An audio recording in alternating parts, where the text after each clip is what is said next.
이렇게 하면 되죠. 예. 그러면 세 번째 발표자는 한국애자이 서정주입니다. 지역사회와 함께 만들어가는 치매 돌봄의 실험과 과제에 대해서 말씀드리도록 하겠습니다.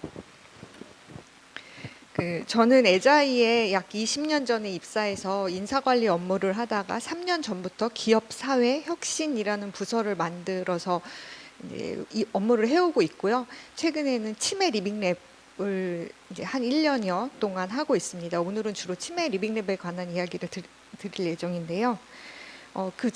그에 앞서 이제 애자이에 대해서 잠깐만 말씀드리도록 할게요. 애자이는 일본에 본사를 두고 있는 글로벌 헬스케어 기업이고요. 한국에는 약 170명의 직원들이 활동하고 있는 제약과 헬스케어를 기반으로 한 회사입니다. 기업사회 혁신이란 단어를 사실 제가 얘기하고 다니는 거 외에는 주변에서 많이 들어보시는 못하셨을 수도 있을 것 같아요.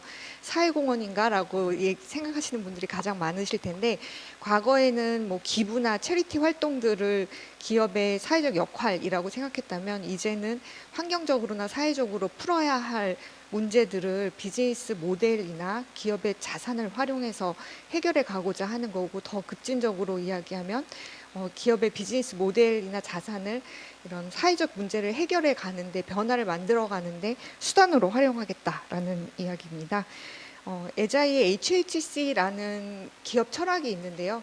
이 플로렌스 나이팅게일이라는 이제 간호사로 우리 모두 다 알고 있죠. 근데 역사적으로 굉장히 유명한 그 의료 보건 사회 혁신가로 불리고 있는데, 이제 여기 써 있듯이 그 위생 체계를 새로 수립하고, 또 통계를 도입해서 운영 체계를 바꾸고, 또 심리 사회적인 지원을 통해서 3개월 만에 사망률을 43%에서 2%로 줄이는 그런 혁신을 한 사례가 있습니다. 이거에 맞춰서 이제 애자이의 기업 철학은 이 HHC 글씨체가 나이팅게일의 필체를 따서 만들었습니다.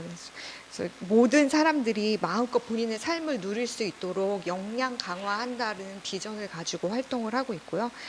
이런 활동의 기반에는 노나카 이쿠지로라는 교수의 지식창조 이론이 바탕이 돼서, 모든 직원들은, 저희가 전 세계에 약 11,000명의 직원들이 있는데 근무 시간의 1%는 무조건 밖으로 나가서 환자와 생활자들과 건강에 관련된 이슈를 공감해라라는 이제 기본 바탕이 있습니다. 그래서 공감을 하는 과정에서 처음에는 불쌍하다 다들 이렇게 생각을 해요. 근데 시간이 지나고 반복되다 보면 남의 일이 아니네. 그리고 이제 내가 무언가를 할 수도 있겠다라는 공감이 이제 진화되는 모습을 직원들과 활동을 반복하면서 확인할 수 있었습니다. 그 지역에서 잘 살아가야 건강할 수 있고, 건강하다는 것이 신체적, 정신적으로 이상이 없다라는 의미만이 아니라 일상생활을 잘 유지할 수 있어야 되는데요. 사실 여기 계신 모든 분들은 나는 환자가 아니야 라고 말씀하실 수 있는 분은 없으실 거라고 생각됩니다. 우리 모두는 취약한 존재이고, 공동체 안에서, 지역사회 안에서 같이 서로 잘 의지하며 살아가야 되는데요. 커뮤니티의 어원 자체가 그거를 담고 있다고 합니다. 서로 의지하고 서로 돌볼 의무가 존재한다라는 것이 커뮤니티의 어원인데요. 그러기 위해서 우리한테 필요한 건강에 관련된 어떤 솔루션들을 사용자가 중심이 돼서 같이 만들고, 또 만들기만 하고 끝나는 것이 아니라 그 아까 좋은 기술들을 어떻게 활용해서 우리 치매에 대해서 예방하고 또 인지 기능을 개선할 수 있는 그런 솔루션들을 만들었을 때, 이것들을 잘 사용해서 효과를 보고 우리의 삶이 달라질 수 있는 것까지가 코프로덕션이라고 할 수 있을 것 같습니다. 그래서 이런 활동들을 위해서 돌봄 리빙랩 네트워크를 만들었고요. 세 가지 방향성을 가지고 있습니다. 우리 모두가 돌봄의 주체이자 객체가 될 수 있도록, 또 함께 연결하고 연대하고, 또 모두가 함께하는 전환적 혁신을 해가는 방향성을 가진 돌봄 리빙랩 네트워크 활동 안에서 몇 가지 리빙랩 사례들이 있는데요. 성미산 마을 돌봄 리빙랩에서는 마을의 어르신 돌봄 프로그램들을 좀 더 고도화해서 효과성 있게 하고, 또 이 프로그램들이 어떻게 하면 지속 가능하게 유지될 수 있을지 고민하는 활동들을 이제 연대 간호학 연구소와 함께 마을 있는 마포 희망나눔 또 다른 기관들과 같이 협력해서 하고 있습니다. 그 외에도 대전에서는 스마트 헬스케어 솔루션들을 경증 치매 어르신들에게 제공하고 또 이들의 사회적 관계망을 형성하기 위해서 문화여가 서비스를 제공하는 그런 대전 중구 경증 치매 어르신 스마트 헬스케어 사업을 진행하기도 했습니다. 그럼 지금부터 본격적으로 치매 리빙랩에 대해서 조금 말씀드리겠는데요. 어떻게 하면 치매에 걸려도 누구나 안심하고 치매에 걸릴 수 있는 사회일 수 있을까를 고민하면서 치매가족협회와 돌봄 리빙랩 네트워크 한국애자이가 같이 4월 17일에 협약식을 맺었습니다. 네, 송희진 박사님 여기 계십니다. 네, 그래서 이제 여기도 이제 치매 당사자와 가족 간의 교류, 관계망 형성 등 이제 몇 가지 목적을 가지고 있지만 가장 큰 것은 치매에 대한 사회적 인식 개선이 있을 것이고 치매 당사자와 가족들이 사회 참여를 확산할 수 있고 또 어떻게 하면 이들을 역량 강화해서 스스로의 삶을 잘 살아갈 수 있을 것인가에 대해서 주로 고민을 하는 것 같습니다. 디멘시아 리빙랩이라고 해서 치매 D랩이라고 하는데요. D랩에는 이제 돌봄 리빙랩 네트워크와 한국애자이, 한국치매가족협회를 포함해서 이제 치매 안심센터들 여기 계신 노원구 치매안심센터와 양산시 성북구 치매안심센터도 함께하고 계시고요. 사회적 경제조직인 민들레 의료사협 또 그 외에 NGO인 마포 희망나눔도 함께하고 계십니다. D랩은 열려 있으니까요. 같이 하고 싶으신 분들 계시면 또 말씀해 주시면 내년도 사업 같이 기획해 볼 수 있습니다. D랩의 대표 사업입니다. 처음에 시작했던 건 D랩에서 D카페로 시작을 했고요. D카페는 네덜란드에서 처음 시작된 개념입니다. 그 네덜란드의 한 교수가 지역사회에서 어떻게 치매 환자들과 가족들을 연결할 수 있을 것인가를 제안했고 이런 아이디어가 유럽 또 미주 일본으로 확산이 돼서 일본에서는 8천여 개의 D카페가 있을 정도로 이름은 뭐 다양하게 메모리 카페, 인지증 카페, 뭐 알츠하이머 카페 다양하게 불리고 있지만 목적은 비슷한 것 같습니다. 방식도 다양합니다. 그래서 우리나라에서도 이제 정부에서 치매 가족 지원이라던가 자조 모임 지원 이런 것들을 위해서 방향을 설정하고 있는데 사실 현장에서는 이게 조화롭게 이루어지기 어려운 또 한계점들도 있어서 어떻게 하면 우리가 이 D랩 안에서 D카페가 활성화되고 또 여기서 얻은 암묵지들이 우리가 필요한 솔루션들을 같이 공동 창출하고 공동 생산하는 데 활용될 수 있게 할 수 있을까 고민을 해서 이제 5개 지역에서 치매 카페를 1년 동안 운영을 했습니다. 그래서 뭐 한 50회, 60회 이상의 이제 치매 D카페가 열렸었고요. 치매 가족들과 공감하고 이들이 필요한 것들 또 우리가 어떤 것들을 더 해가야 될지 D카페 안에서 더 알 수 있는 기회가 있었습니다. 또 두 번째는 초록이 치매에 대한 아이고 죄송합니다.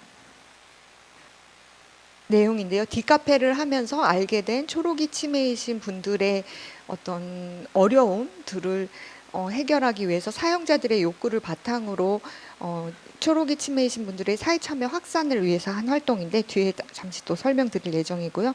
또 초록이 치매에 관한 활동을 하면서 또 가족 자조 모임에 대한 욕구들을 알게 됐습니다. 그래서 점차 순차적으로 사업들이 처음에는 그냥 하나만 하다가 또 늘어나고 또 늘어나고 지금 또 논의되고 있는 사업들이 있는데 내년도에는 더 많은 사업들이 진행될 예정이고요.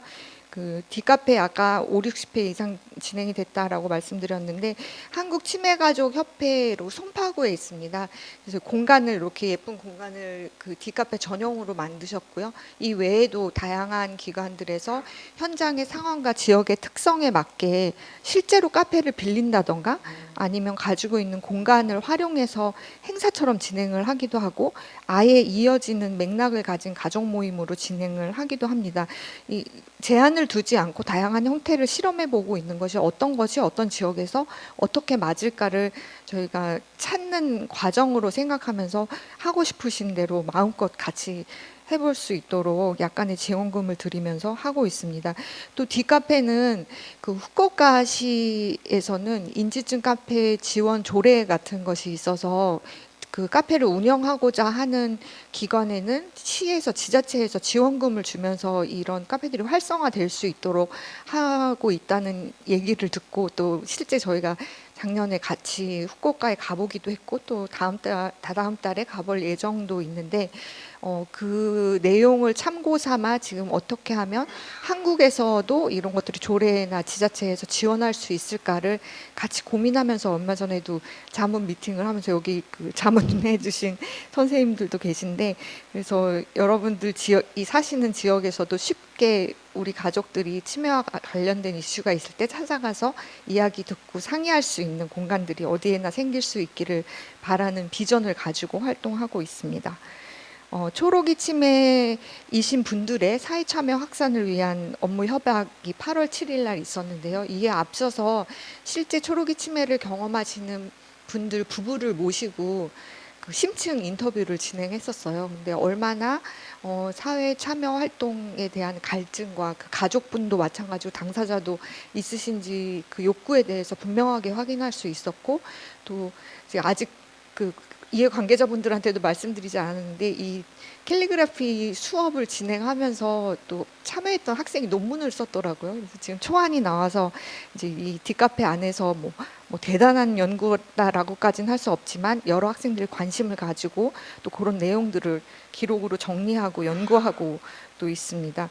그래서 아토널스라는 이제 미술 치료를 전문으로 하시는 팀과 성북구 치매안심센터, 노원구 치매안심센터가 같이 이제 초록이 치매이신 분들이 참여할 수 있는 프로그램, 이들이 굿즈를 개발하고 이 굿즈가 어떻게 하면 확산될 수 있을지를 같이 모여서 논의하고 있습니다. 그리고 세 번째로 이제 치매가족 자조모임 매뉴얼 개발을 위한 업무 협약을 10월 10일 날 진행했었는데요. 자조 모임이 중요하다라는 것은 우리가 다 알고 있는데 실제 자조 모임이 잘 운영되기가 현장에서는 매우 어려운 것을 경험하고 있습니다. 그래서 어떻게 하면 자조 모임을 하시는 분들 중에 리더를 육성하고 또 이들이 간단한 코칭을 받아서 잘 진행할 수 있을까를 고민을 해봤고 이것을 매뉴얼화하는 작업들을 지금 하고 있습니다. 이 매뉴얼이 나중에 완성되면 다양한 곳에서 자조 모임들을 하는데 활용하실 수 있을 걸로 보이고 여기에 정리하진 않았지만 저희가 알로하하라고 그 나우에서 진행했던 그 경도 인지장애 어르신들을 위한 그 댄스 프로그램이 있었어요. 그래서 뮤직비디오로 그 어르신들의 목소리를 담아서 노래를 만들고 댄스 동작을 만들어서 그 훌라가 그 수어여서 가사말을 몸으로 표현하고 또 예쁜 옷을 입고 정서적인 자극을 촉진하고 또 신체적인 자극을 촉진하는 그런 역할이 있는데 이 효과성 연구를 지금 준비하고 있습니다. 그래서 내년 4월부터 양산시에서 그런 참여자들이 직접 피드백을 주었던 참여자들의 욕구가 담긴 새로운 프로그램을 효과성 연구를 하고 이것들이 어떻게 하면 보건소를 중심으로 확산될 수 있을지 지금 이제 또 미팅을 계속 하면서 논의를 하고 리빙랩 방식으로 연구하고 있습니다. 그럼 이제 마지막으로 치매 돌봄의 과제에 대해서 말씀드리겠는데요. 그 치매 리빙랩을 하면서 우리가 이런 것들이 더 필요하겠다라는 내용에 대한 이야기고 또 우리 사회에 누구나 안심하고 치매에 걸릴 수 있는 치매여도 괜찮은 그런 사회적 자본을 형성하기 위해서는 그 신체 정서 사회적인 것뿐만 아니라 인지 건강에 대한 관리의 중요성과 또 치매 예방 시스템이 필요한 것 같습니다.